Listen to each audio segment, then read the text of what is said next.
lembrança quando era criança, morava na roça, gostava da troça do monjolo d'água da casa de tábua.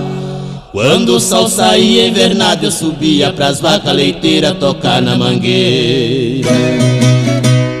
Fui moleque sapeca, levado da breca, gostava da viola, ainda ia na escola.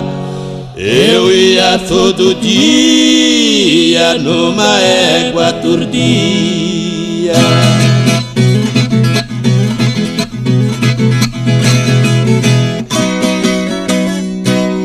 Com 15 anos de idade mudei pra cidade, saí da escola, era rapazola, deixei de estudar, fui caixeiro num bar.